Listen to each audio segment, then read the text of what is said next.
السلام علیکم ورحمۃ اللہ وبرکاتہ۔ میرا نام معاویہ یاسین نفیس ہے۔ آج بات ہوگی اردو کی قدر و منزلت کے بارے میں۔ ایک دفعہ کا ذکر ہے کہ مولانا ابو الکلام آزاد رحمۃ اللہ تعالیٰ علیہ ان سے ملاقات کے لیے وائسرائے ہند تشریف لے کر آئے ان کے گھر پہ۔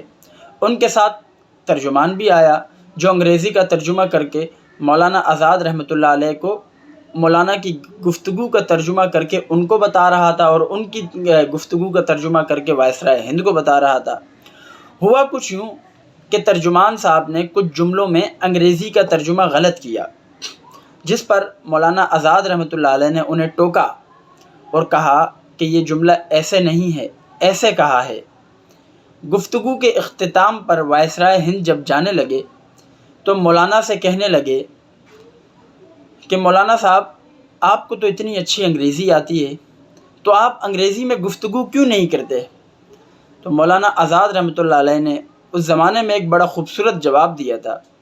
انہوں نے فرمایا کہ جب آپ 500 کلومیٹر سے دور آ کر کے اپنی زبان نہیں چھوڑتے تو میں اپنے ہی گھر میں اپنی زبان کیوں چھوڑ دوں؟ یہ اقتباس ان لوگوں کے لیے ہے جو انگریزی کے 2-4 الفاظ سیکھ کر بڑا فخر محسوس کرتے ہیں اور اپنی زبان کو پس پش ڈالتے ہیں۔ اس لیے اردو لکھیں، اردو سیکھیں، اردو پڑھیں اور اپنی نسل کو اردو پڑھائیں۔ یاد رہے کہ یہ آپ کی قومی زبان ہے۔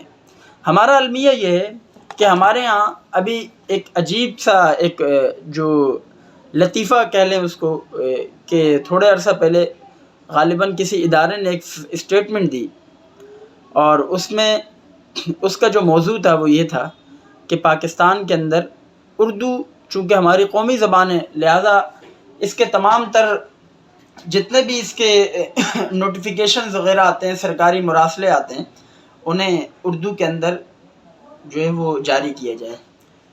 بدقسمتی سے افسوس کے ساتھ کہنا پڑتا ہے کہ وہ جو نوٹس جاری ہوا، وہ جو نوٹیفیکیشن جاری ہوا، افسوس کے ساتھ وہ بھی انگلش میں لکھا ہوا تھا، یعنی اردو کی ترویج و اشاعت کا نوٹیفیکیشن بھی اردو میں آیا۔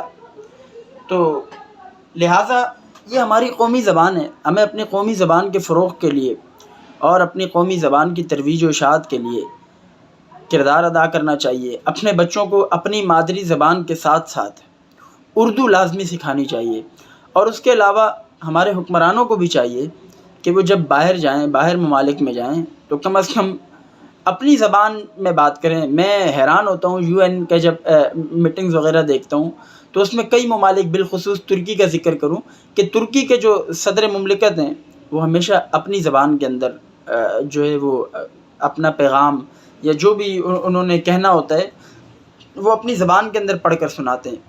ایسا نہیں ہوتا کہ وہ انگریزی کے اندر جو ہے نا اس کو وہ ٹرانسلیشن جو ہے وہ کریں، وہاں پر جو لوگ بیٹھے ہیں وہ اس کا ترجمہ کرتے ہیں اور ہیڈ فون لگائے ہوئے ہیں، جدید ٹیکنالوجی کا دور ہے، لیکن کم از کم من حیث القوم ہمارا جو نمائندہ یہاں سے جہاں بھی کہیں جائے تو اس کی ذمہ داری بنتی ہے کہ اردو کی ترویج و اشاعت کے لیے، اردو زبان کے فروغ کے لیے اور اپنی حیثیت منوانے کے لیے کم از کم اردو زبان کا ساتھ نہ چھوڑیں اور اپنا بیان، اپنا مدعا اردو زبان میں دوسرے تک پہنچائیں۔